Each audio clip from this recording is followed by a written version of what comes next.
Oh baik, sudah ada beberapa pertanyaan-pertanyaan ini ya. Pertanyaan yang pertama adalah izin Ustadz, bagaimana jika kita menyebar berita ketakutan dan bagaimana dengan firman Allah innalladzina yuhibbuna an tasyi'al fahisha. Ayat ini innalladzina yuhibbuna an tasyi'al fahisha ini temanya fahisha. Kalau fahisha itu sebenarnya temanya lebih pada tema yang berhubungan dengan tema kekejian zina. Walaupun kata-kata itu umum, tapi memang isya'ah antasyi'a, dan sampai hari ini pun orang Arab masih menggunakan kata sya'i', asya'i'at itu untuk sesuatu yang sifatnya hoax atau sesuatu yang memang tidak layak untuk disebarkan. Kita tidak layak untuk disebarkan. Maka bagaimana kalau menyebar berita ketakutan? Ya ini tidak boleh. Seperti saya sudah sampaikan ya. Tapi kalau yang ayat ini berhubungan dengan hadisul ifki, walaupun ayatnya umum tentang tidak boleh menebarkan hal-hal yang keji di kalangan orang beriman. Kalau di ayat yang tadi saya sampaikan di surah An-Nisa itu adalah hal-hal yang berhubungan dengan rasa keamanan, rasa takut. Ya, jadi jangan menebar ketakutan. Baik. Kemudian yang kedua, Assalamualaikum warahmatullahi wabarakatuh. Waalaikumsalam warahmatullahi wabarakatuh. Oh tadi yang tadi dari tidak ada namanya. Kalau yang sekarang dari Helman Wijaya. Mohon panduan Ustadz untuk daerah yang termasuk zona merah oleh pemerintah. Apakah sebaiknya kita tidak sholat jamaah di masjid seperti anjuran pemerintah karena anak-anak juga ingin ikut ke masjid? Ya. Seperti yang sampaikan tadi bahwa biarkan panduan-panduan itu teman-teman kita ikuti. Kalau kita tidak cukup ilmunya, maka ikuti yang sudah ada. Ya, ikuti yang sudah ada anjuran itu, karena kalau hubungannya ibadah, setahu saya pemerintah bekerja sama dengan para ulama di MUI, dan di MUI ada para ulama-ulama kita, jadi ikuti mereka. Jangan ikut dalam pertikaian yang tidak ada gunanya. Ya, nggak ada gunanya. Lagi pula juga siapa kita, gitu ya. Jadi jangan ikut pertikaian kemudian menghadirkan ilmunya salah. Kalaupun benar ayatnya salah tempatnya, salah tafsirnya, subhanallah. Jadi kasihan masyarakat ini. Karena gini teman-teman, bahwa menutup masjid, jangankan masjid kita, Masjidil Haram itu pernah berkali-kali tidak ada tawaf. Bukan cuma hari ini. Ya, bukan hanya hari ini tidak ada tawaf itu. Ya, jadi kalau saran saya tentu anak-anak kita, karena tentu masih anak-anak dan penjagaan mereka mungkin cenderung lebih tidak seperti kita kehati-hatiannya, namanya masih anak-anak, maka ahsan lebih baik mereka di rumah. Baik ya, lebih baik di rumah. Kalau Anda yang karena orang tuanya, kalau Anda tidak cukup ilmu atau khawatir, jangan ke masjid, karena kekhawatiran itu bahaya. Ya, kalau khawatir itu prasangka itu tidak boleh. Jadi jangan sampai khawatir. Baik, kalau tidak ada Jumatan ya tentu tidak ada Jumatan. Kalau kemudian umpamanya kok di tempat sekitar Anda tidak ada yang sholat jamaah, ya nggak usah sholat jamaah di masjid, sholat jamaah di rumah. Itu tidak masalah, secara fikih sama sekali tidak ada masalah. Ya, tidak ada masalah. Jadi yang mempermasalahkan itu orang yang tidak cukup ilmunya. Ya, tidak ada masalah sama sekali hal itu. Dan kalau kemudian di tempat Anda termasuk tempat yang kira-kira masih aman, bahkan masih ada yang sholat berjamaah di situ, tapi dengan aturan yang ketat, silakan sholat berjamaah, gitu ya. Jadi masing-masing berbeda, silakan diatur dan dijalani dengan keyakinan, itu penting sekali. Baik, kemudian masih ada pertanyaan lagi dari Sukra. Bismillah Ustadz, bagaimana sikap kita di masa genting corona ini? Misal diminta untuk mengisi kajian di masjid atau mendapat undangan dari teman yang sudah jelas situ banyak kerumunan orang, bagaimana menyikapinya? Apalagi kalau di wilayah yang sudah istilah sebagian pejabat adalah zona merah gitu ya. Ya tentu yang begini harus dihentikan. Tidak ada lagi kajian di masjid, tidak ada lagi menghadiri undangan teman, itu sudah tidak ada lagi. Ya, kalau sama kaidahnya sama. Kalau dia di wilayah yang aman, umpamanya gitu, maka kalau harus hadir maka harus dengan keyakinan, itu satu, dan dengan SOP, ya, dengan treatment yang jelas. Jadi kita harus mentreatment diri kita, membuat SOP bagi diri kita, Dan sekali lagi yang paling penting adalah jangan pernah ragu. Jadi harus yakin. Kalau sampai ragu, jangan berangkat. Jangan berangkat. Kalau ragu jangan berangkat ya, karena kita tidak boleh menjalankan sesuatu yang kita ragu. Baik, ada pertanyaan dari Nina Fitria, Kaf Tangsel. Ustaz, jika ada yang begitu merasa tawakal dan merasa ini semua masalah dari Allah, tapi di lain sisi sikap yang nampak adalah abai dengan arahan untuk kemaslahatan dalam wabah ini, seperti tidak menjaga jarak sosial, tidak memenuhi himbauan dengan masih keluar rumah dengan hujah ini bagian dari tawakal karena selalu mengingat Allah, itu bagaimana? Ini salah. Tadi saya sudah sampaikan, tawakal itu kata Umar itu taburkan benih. Nah, tugas kita itu menabur benih, gitu ya, menabur benih. Bukan tawakal itu dia, makanya di dalam bahasa syariat itu ada tawakul, ada tawakul, itu beda. At-tawakul itu yang benar, itu yang disebut dengan tawakal dalam bahasa Indonesia. Tapi kalau panjang wawunya, at-tawakul itu orang malas beramal, orang malas menjalankan atau tidak mau al-akhdhu bil asbab, jadi tidak mau melakukan sebab, gitu ya. Tidak boleh. Nah, itu tidak boleh.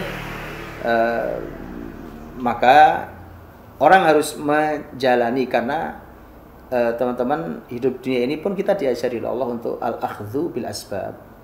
Ya, itu kita harus mencoba terus melakukan yang bisa kita lakukan, kemudian setelah itu kita tawakal. Keadaan yang sekelilingnya, apa yang mau kita putuskan tentang pergerakan kita ini, bergerak mau kemana hari ini atau tidak, atau di rumah, nah itu silahkan diputuskan dengan keyakinan dan ilmu. Ya. Baik, kemudian Assalamualaikum Ustaz. Waalaikumsalam. Suami seorang pegawai di sebuah perusahaan di Jakarta yang gubernurnya sudah membuat kebijakan keluar masuk Jakarta, tapi direktur tetap masuk. Sebagian besar pegawai sudah WFH, ini work from home. Saya dan staf-staf di bidang operation IT tetap diminta masuk. Walau secara teknis sebenarnya sudah bisa WFH. Kalau suami mangkir tidak masuk, mungkin bisa saja karena syariat pun bahkan sudah menganjurkan sholat berjamaah tidak di masjid lagi. Tapi bagaimana pertanggungjawaban suami kepada staf-staf suami? Suami sudah sesuai kapasitasnya menyuarakan kepada atasan dan direksi untuk full WFH tapi tidak bisa. Apa yang harus diperbuat? Ya, ini teman-teman ya, ini antara dua hal. Yang pertama adalah menaati himbauan seruan dari gubernur yang memang punya kewenangan di dalam Islam sebagai pemimpin untuk menyerukan, apalagi ada tema keselamatan. Dan yang kedua, di sini ada kesepakatan akad kita dengan tempat pekerjaan kita, itu juga syariat dua-duanya. Jadi yang satu kepemimpinan, yang satu pekerjaan. Maka ini kalau begitu harus ditimbang. Kalau sudah begitu, karena dua-duanya syariat harus taat, maka harus ditimbang tentang kemaslahatan. Mana yang paling maslahat? Baik, mana yang paling maslahat? Jadi maslahat untuk kita, maslahat untuk siapapun yang ada, maslahat untuk sekeliling kita, masyarakat yang sekeliling kita. Jadi silakan diukur maslahatnya, ditimbang maslahat dan mudorotnya. Kalau ada mudorot, baik dia harus segera dihilangkan. Ya, jadi silahkan dicek mana yang paling maslahat, itu yang dijalani. Ya, saya tentu tidak tahu lebih detail seperti apa, tapi cek yang paling maslahat. Kemudian ada Tatuanto, apakah termasuk tanda-tanda akhir zaman, Ustaz? Iya, semua tanda akhir zaman ini, kejadian apapun kejadian tentang, ada beberapa hal yang tema-tema akhir zaman, tapi teman-teman, saya ingin menyampaikan begini. Tahun ini dalam kitab Al-Bidayah wan Nihayah, kitabnya Imam Ibnu Katsir rahimahullah, di belakang saya juga ada kitabnya, kitab Al-Bidayah wan Nihayah, dan beliau menyampaikan tahun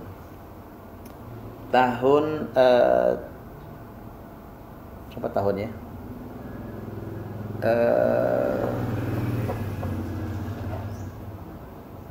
Tahun 400, ingat saya tahun 478 kalau saya tidak salah ya. Ketika di masa Khalifah Bani Abbasiyah namanya Khalifah Al-Muqtadi bi Amrillah.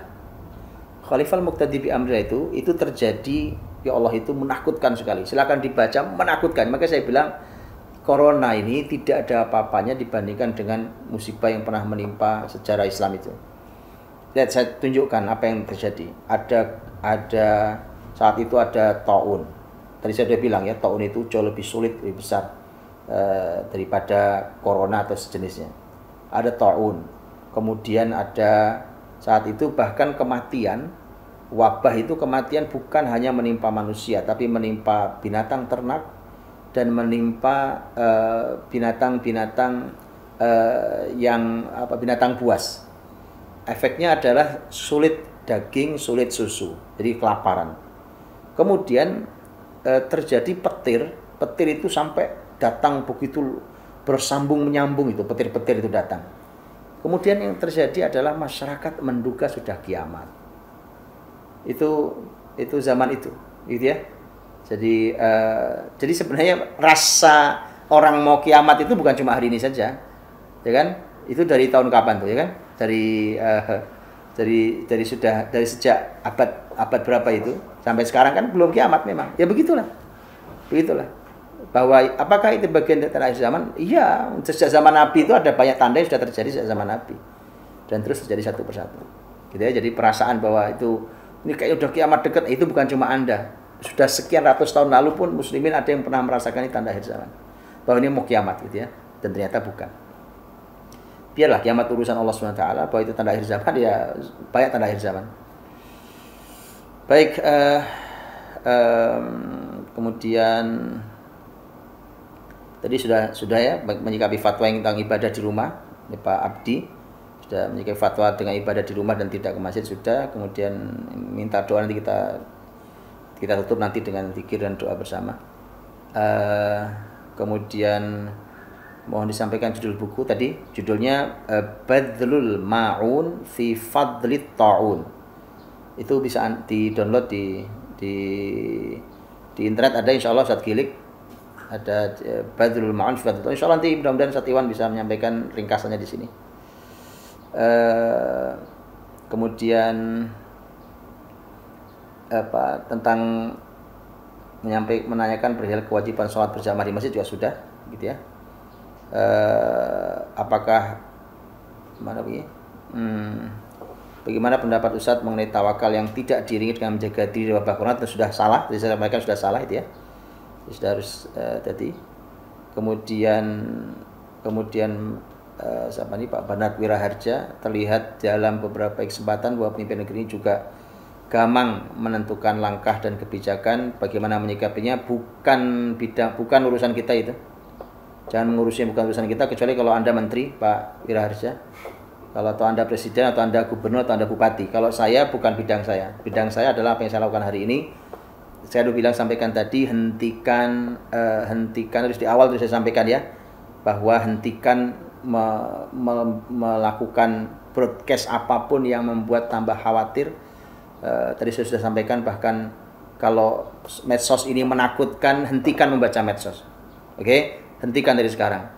Apalagi ngomentari pemimpin, komentari itu bukan wilayah kita sama sekali, tidak memberi solusi, malah menambah runyam suasana hati kita, dan itu bukan kebiasaan orang beriman. Tadi sudah saya sampaikan ayatnya di awal sekali surat An-Nisa.